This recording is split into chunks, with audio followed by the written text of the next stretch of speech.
Fight, young, fight.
And dear viewers, sometimes when you detect too much silence on the stream, it is because of the internet struggles that are around.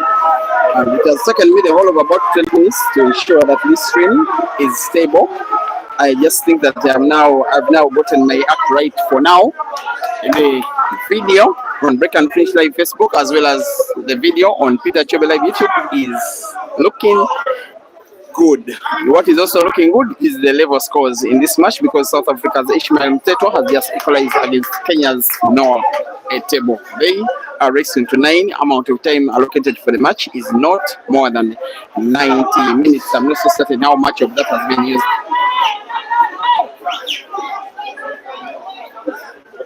At the same venue, in the meantime, there has been the arrival of the Malawian ambassador to Tanzania, who is here to support the Malawian team that are participating as a team for the very first time in a true African competition. He's seated with them. He's been welcomed at the venue by Solomon Konjera, and he's looking forward to watching the match involving Malawi's best player, Ginter, tonight. Some Malawian player is having a 5-frame lead. Of course, I think he knows that once the ambassador is in the venue, there is a good likelihood that there shall be some money being flashed around should he win the match. Money can mean to be a very good motivation for all players. Another match is happening between Saif and Evans Kiprotich. Very good game, that one, by the way. The Tanzanian and the Kenyan. It's tied right now at 4-4. There is a team match happening between Danger and I think which team could it be? A team from Tanzania could be Sniper, and it is to determine which team will be joining Team ATA in the quarterfinals, because out of the 8 teams that have qualified, 7 have already been determined. The 8th is likely to be the winner from the outcome of that match. I've also witnessed now the youngest kid sensation on the continent, a boy that is clearly less than 10 years old, taking on Uganda's Arnold Semukwan.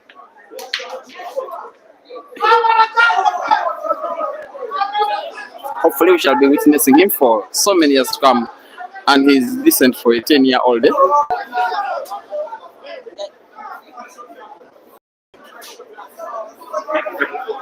was Group A in the men's team event. However, in his individual singles performance is not good as for Ian, and Ishmael later on tried a lot to convince Ian to advance and that he will be able to take down Noah Etebo, who is so far proving stubborn. But yes, Ishmael now leads by 4 frames.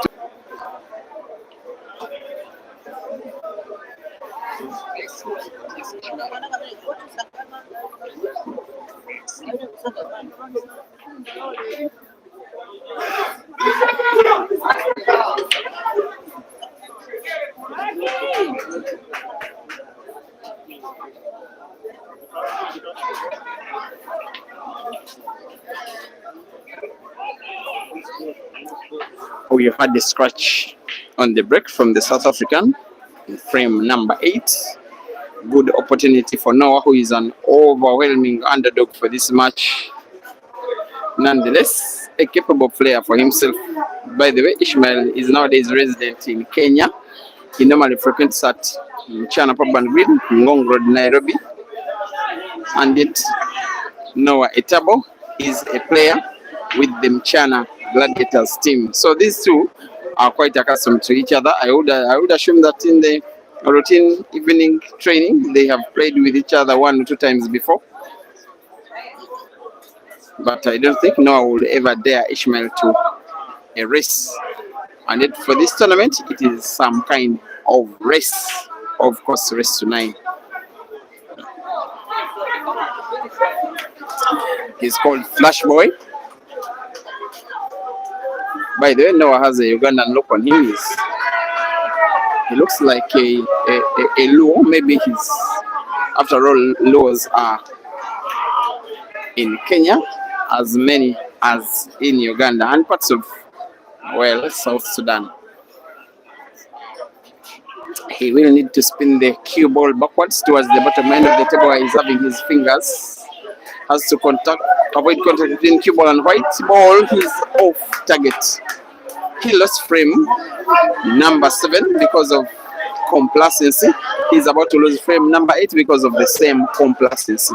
Ishmael will not hesitate to punish. Ishmael responds to mistake by mistake.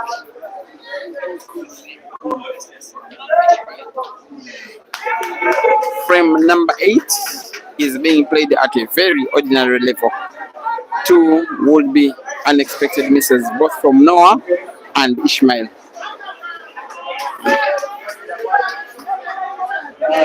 Noah seems not to be certain. Of course, he cannot pot. He just leaves the cue ball frozen against the cushion, granting opportunity for Ishmael to try and finish the frame if he can pot a ball, if he can make a ball.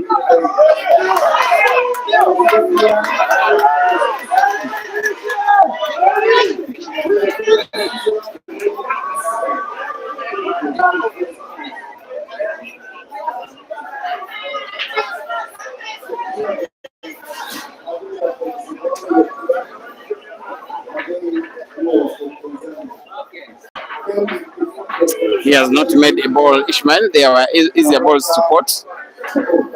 For whatever reason, maybe he considered the safety element within the shot he has just played. Of course, look at the position of the cue ball. No, he will not be finding it easy to pot. Better still, Ishmael has considered the fact that he played the red, packed at the corner, at the center pocket on the right where there is the black. Maybe this is the reason he went for that kind of shot, because it had defense element in it. No has chance to respond. He has done. He will want to make Ishmael regret his decision. If Noah can finish the frame, which frame would be an equalizer in this race to 9, which is not yet even halfway. After this match, some of the players that will come up will include second round matches involving Tanzania's name I'm forgetting, facing Uganda's Caesar Chandiga.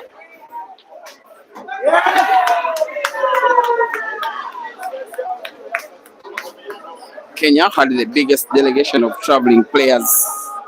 Nowadays, there is a lot of reason for Kenyan players to train and travel and compete, because there is very big prize money in Kenyan pool competitions, most especially the Timbakso as well as the Grand Michana. And I know that this match is being watched and well adored. The areas that are around Ngong Road in Nairobi, as much as it is being watched in South Africa, where Ishmael is from officially, but also Zimbabwe, where he is from originally. Actually, Ishmael is a naturalized South African guy, is actually born in Zimbabwe. No, Etebo 4, Ishmael Mthethwa 4. Rest to 9. Now rest to 5.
And for those just joining the stream, you are watching Noah Etebo of Kenya drawing 4-4 currently with Ishmael Mthethwa South Africa racing to 9 for a place in the round of last 64 of this ongoing international pole carnival happening here at CUEMASTERS in Tanzania. Ishmael also participating in the team event for Team South Africa. They are calling themselves by their nickname, the Ghost Nation, maybe the Nation of the Ghosts. Of course, Aiden is the Ghost by nickname as a pole player, and Noah's team are called the Mchana Gladiators. The information I have is that the Mchana Knights are the ones that have confirmed their place in the round of last 8 quarterfinals of the team event. Not so certain about the Gladiators. But there is one gladiator who is trying to make a name for himself here. He can take frame number 9 down. One red to pot bigly. The one closest to the cue ball has to be potted diagonally to the corner pocket. If you're watching on YouTube, on the right. If you're watching on Facebook, bottom right with the backspin, white ball being spun backwards. Every time Noah has been intending to play a shot that big, he has come short. Maybe pressure, nerves being caused by the weight of expectation, and the opponent in the shape of a former African champion in Ishmael Mthethwa experience has no costs for buying it. It can only be obtained on the table.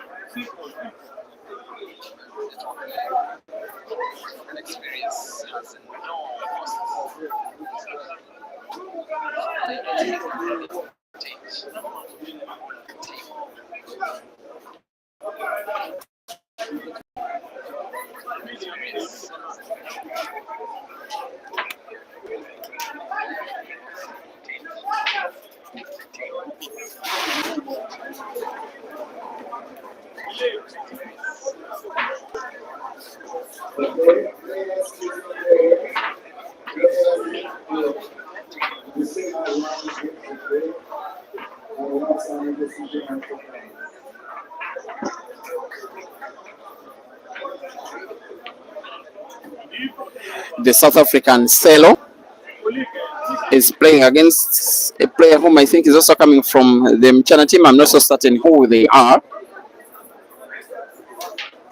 It is now 6-4 as Noah leads. It is 6-4 as the Tanzanian Saif Hamad leads against Evans Kiprotich for now. You can now see that Evans is leading, that Noah is leading for, yes, the first time in this match. Ishmael has to try and pull back his socks as quick as he possibly can. You cannot be Ishmael and then lose to Noah, with due respect to Noah.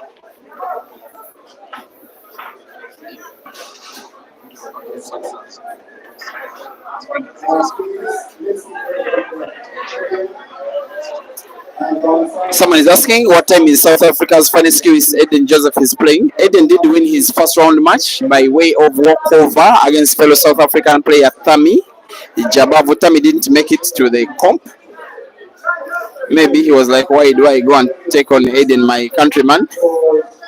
So he has won by walkover, but he will be playing 1 or 2 matches later in the day. And I'll make sure that wherever he is, this camera will be following him up.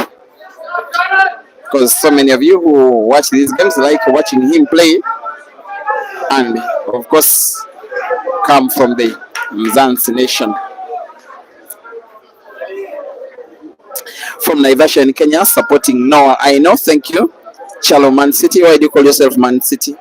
Call it Ngwako, Malaji. You think Ishmael sold the frame? He didn't sell the frame, he just played poorly. By the way, Ishmael is a very, very competitive guy. He can afford to play pool for a full night. And playing top and losing big money. He's not called the Diehard for nothing. He's that one guy who, when on table, will want to play on and on and on and on until, if you are to beat him, beat his rent. And has this weight in his teams and the singles category in there. That was 2014, right in the city of Dar es Salaam, a walking distance from where we are, and international teammate Aiden Joseph in that final. Here comes Noah. Seems to be on target. On target he is. Seems to have 5 more yellows on the table. And his work is cut out.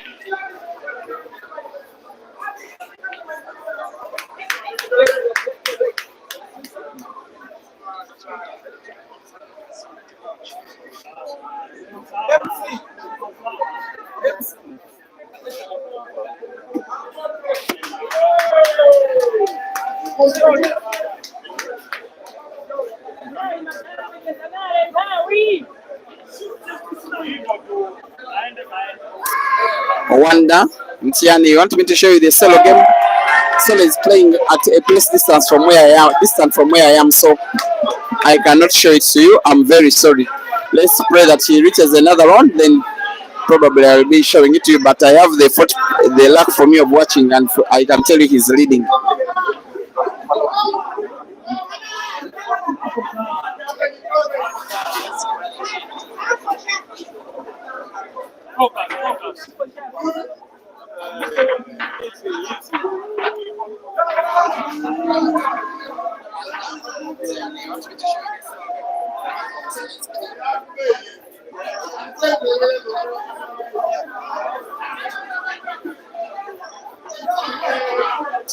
Somebody the Gambia asking where Ginta is.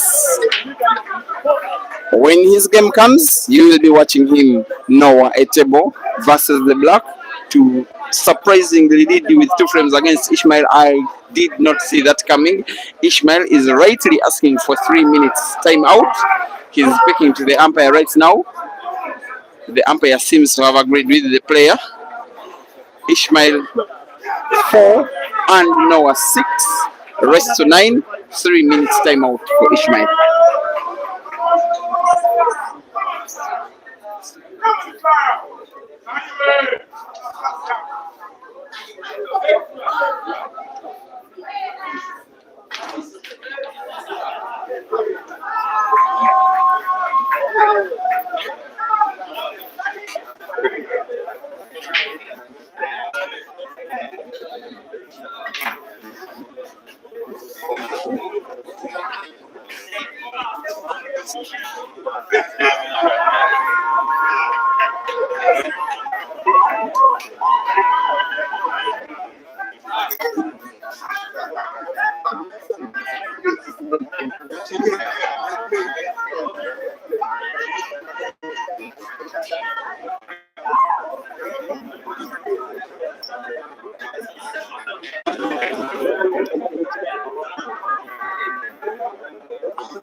No.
That noise is by the Malawian contingent. They brought their player winning a match.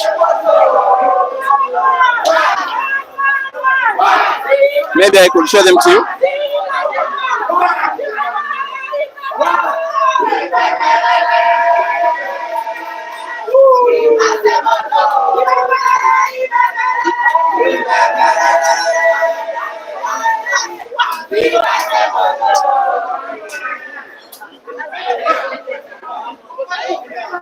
So Sorry, those who are watching on Facebook, those who did watch on YouTube, so a little bit of the Malawian fun. They really like to make their noise. They've been joined by the ambassador who is at the venue supporting the team. I like that. They've just gotten one player.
You're not in that high.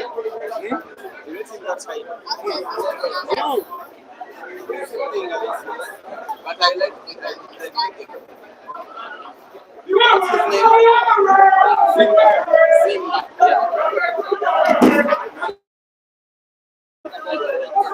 If I forget, I'll call you.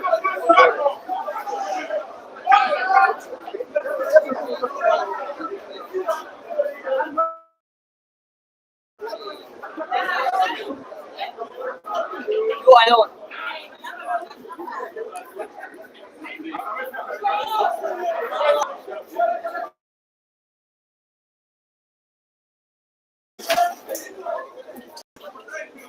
Guys, the vibe around the place is so much.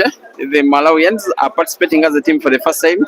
The usual dominance of the Zim fans and the Zambian fans today is for the Malawians. I don't even know what it will be like when Ginte is playing. Their manager Mendes has just told me that the boy, he's called Zimba, who has just taken down the Kenyan by 9 frames to 2, one of the more convincing results in the last matches of the first round.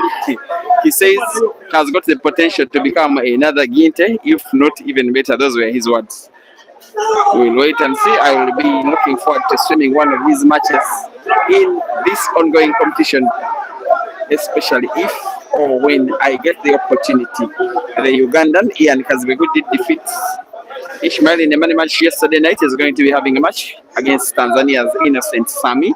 That one is another of the very good ones. Only that for Sami, he's a footballer as well as pool player and a semi-professional footballer playing in the Tanzanian league. I got the news that sometime last year he got an injury, which he did show to me yesterday. He got an injury during a football match. I think it was some kind of dislocation on his arm. So he got an operation which wasn't performed well. It had to be redone. It was redone again. It wasn't redone well. It had to be redone for the third time. That is why, of late, results are not going his way. He has been participating only a few times, but I can see where he is. He's looking fresh, and hopefully we get to see the better of him. He did reach the final of the Grand Mchana Open Championship last year, losing out by decider to the Ugandan Caesar Chandiga. It was played in the country where Noah Etebo is home, and Noah Etebo is now in Tanzania playing on a neutral ground with Ishmael, racing to 9 with Noah leading by 6 frames to 5, needing 3. Ishmael needing 4 out of the remaining 6.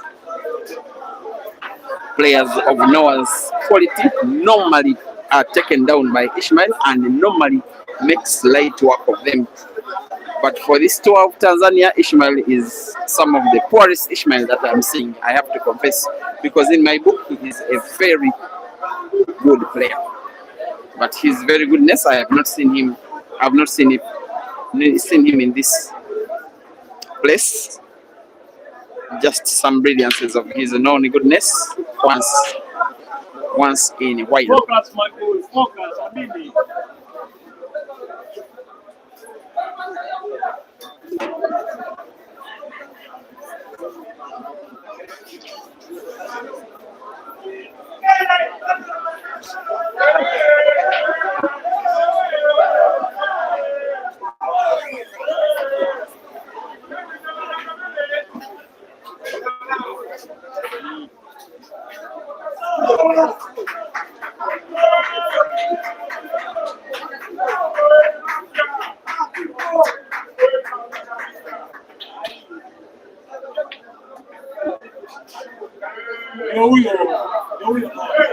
Relax.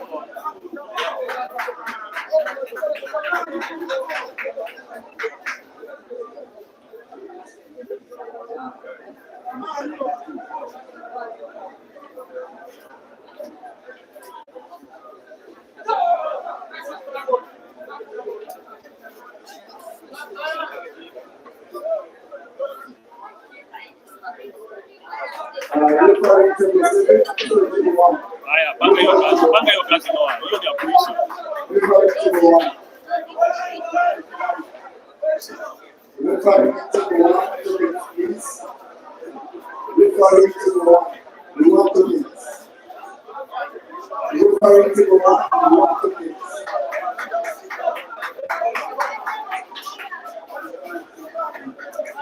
In the meantime, or wherever you're watching from, Facebook or YouTube, kindly do not forget to like the video.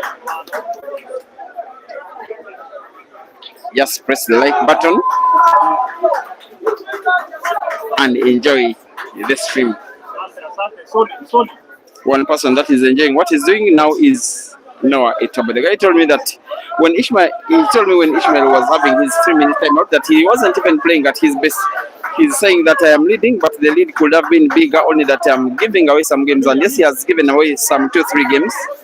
He has chance to steal away a frame that you would have thought that should have been won by Ishmael. Why is he starting with the distant yellow?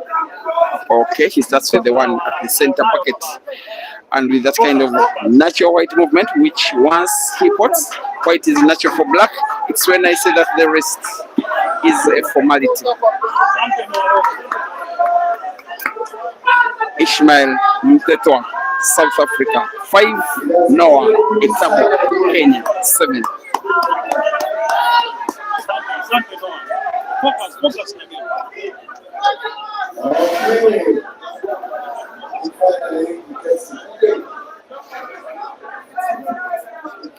Okay, we're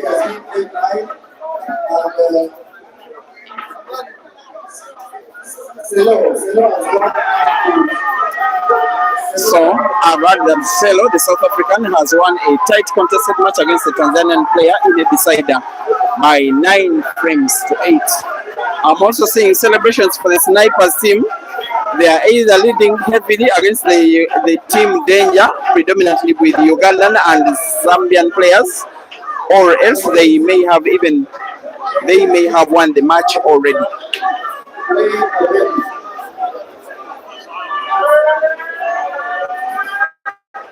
Ishmael is now likely to become the first South African to exit the competition as early as round number 1.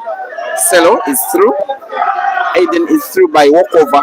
Pilani is through. He played and won. Jerry, I think, won by walkover. Should have been on the table already. okay.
want to tell you that majority of the South African contingent are now standing round the table where we are playing, just aside of my commentary position, giving Ishmael all the support that he needs. They cannot stand it, as few as they are, to watch one of their own, one of their better players exit this competition even before the second round.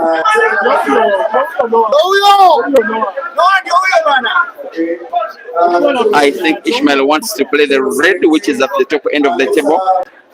The effective shot, in my opinion, is to play it by rail drive and not to put it. If he doesn't put the ball he's playing, it will be a very risky shot. I am not certain that Ishmael has made a very good decision. Play the safest possible shot. You cannot afford to give away another frame this cheaply, especially when you are 7 frames to 5 down.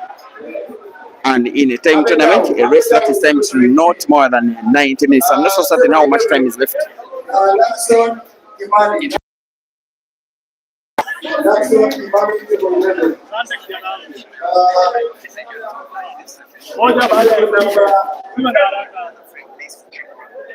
Akili kidogo. Table number 3. Akili kidogo. Table 3. Fanya mambo yako baba.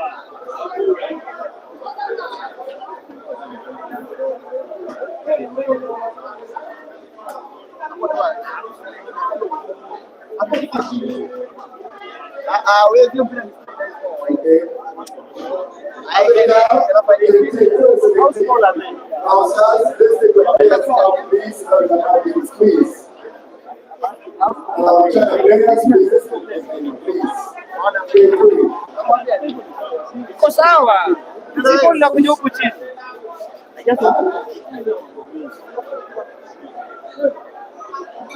Amili baba.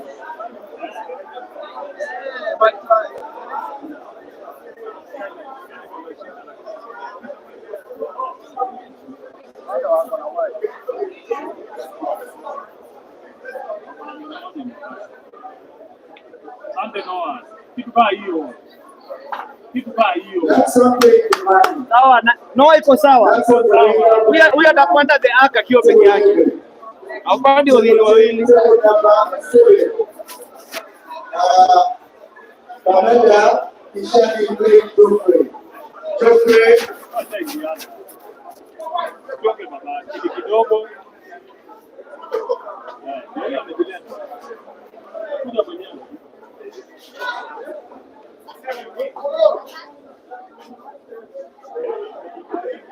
Young lady.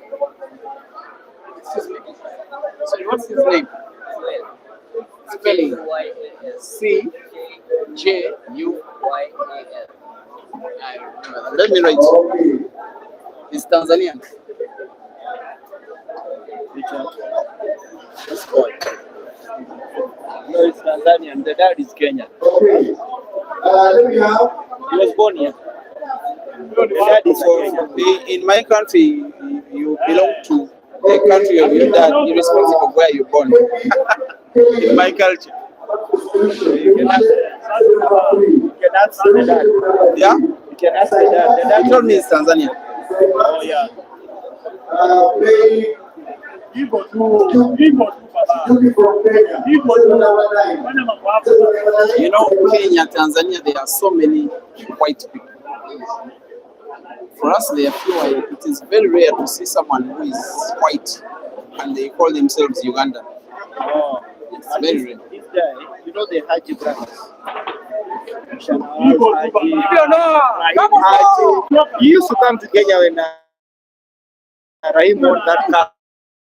Same family. Same family. I see. Brothers like father and mother. Oh. Now I can. Brother came to Tanzania. Then they got married here in Tanzania to another white lady. So the lady is from Tanzania. Yeah, so this kid was born here in Tanzania. I know all this because they are my friends. But even the dad, I've seen his name is written like a...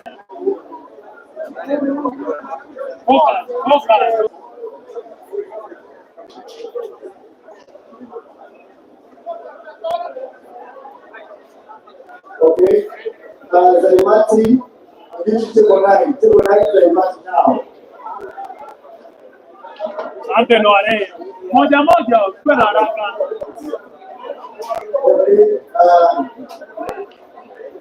Solomon, this is the people we brought. Solomon we brought. Ellen. Come back to the table. Hey. Focus. Ellen table 8 playing Solomon. Solomon table 8 now. Someone's going to do that for Malawi. Mana mambo yako pole kama zingine zote. Acha akimbize. Akikimbiza tunamchukua.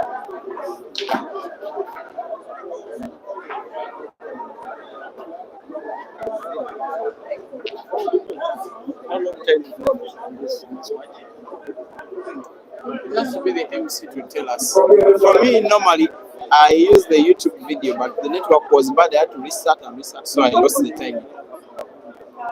You see, YouTube video, you can play it backwards. You see how much time you've used. Now, you can't. That should be done at that. But Ishmael can mean to be disappointed.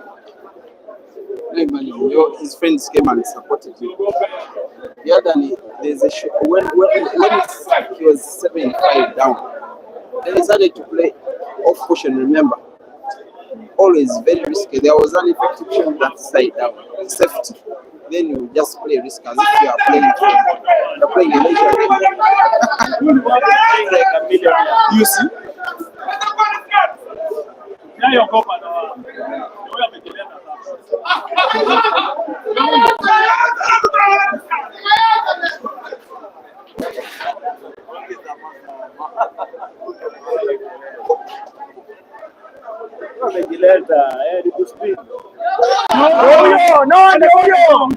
Panga mambo yako sasa. Anaogopa huyo. Ngoja baadaye. Hivyo tu. Usiharakishe kama unaenda. Ngane.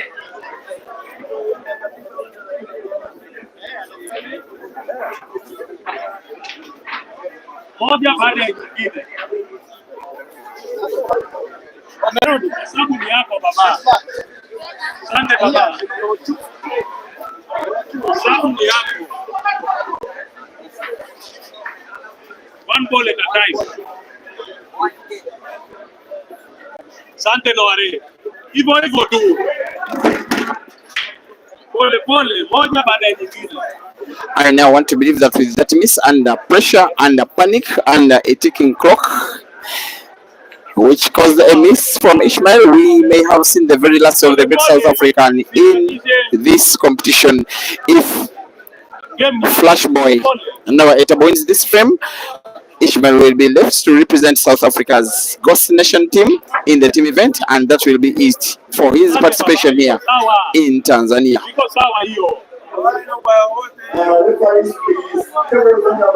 And I want to suggest that Ishmael has not deserved in any kind of imagination to win this match. Even when things were not going well for him, he was playing risky, making so many unforced errors and not playing like Mzansi.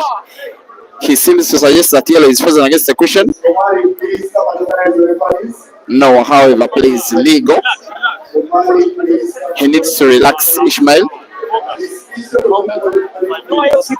I've been told it's just a little more than 5 minutes left to play. With Ishmael 3 frames down, there is absolutely nothing to do. Now he will be killing off some few seconds before he can play any shot.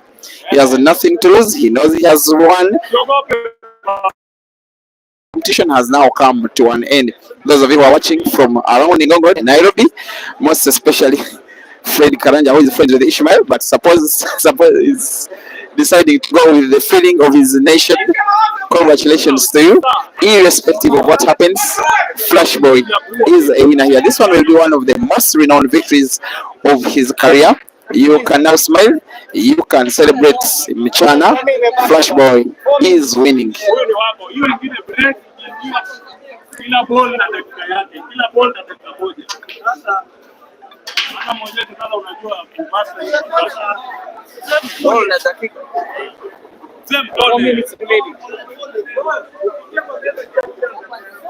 Black ball When you take in the shot. 4 minutes for goals. You just need to put 2 points with those 2 minutes. Yeah. Then you snooker. Then you let him finish with 1 minute.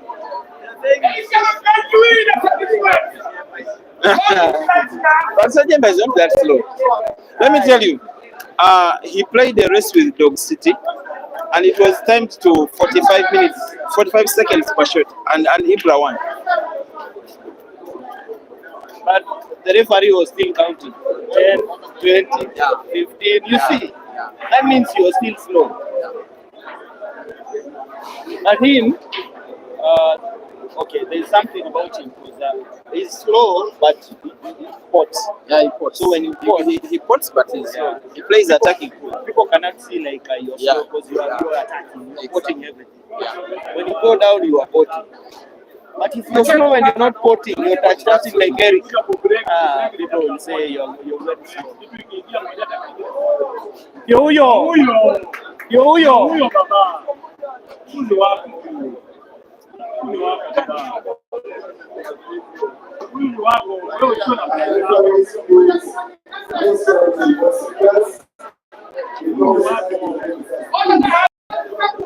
huyo ni wako doa. Bado dakika 2 sasa. Ingia hapo ndani. Inuka kidogo.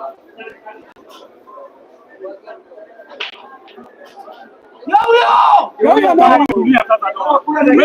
Tulia doa. Wewe ndio taika. Wewe ndio taika. Kuna mbio. Wewe ndio taika baba. Haraka ya nini? Wewe ndio taika. Wewe ndio taika baba. Zunguka meza. Wewe ndio Titan hapa Tanzania. Zunguka meza. Wewe ndio Titan. Hamna cha kucheza. Hauna muda wako wote. Fanya mambo yako, usiogope. Asante. Sasa pumua tena. Pumua tena. Pumua tena. Pima meza. Size ya meza. Nataka kuwe ukitoka hapo wewe fundi wa meza. Ukitoka hapo unaweka kitambaa bila kupima. Wewe hii sio mchana. Asante baba. Hapo sawa. Mchana ni kubwa. Pole baba. Sio ni agonga. Ukiona ukitoka hapo unaweka kitambaa bila kupima. Kijana. Come on!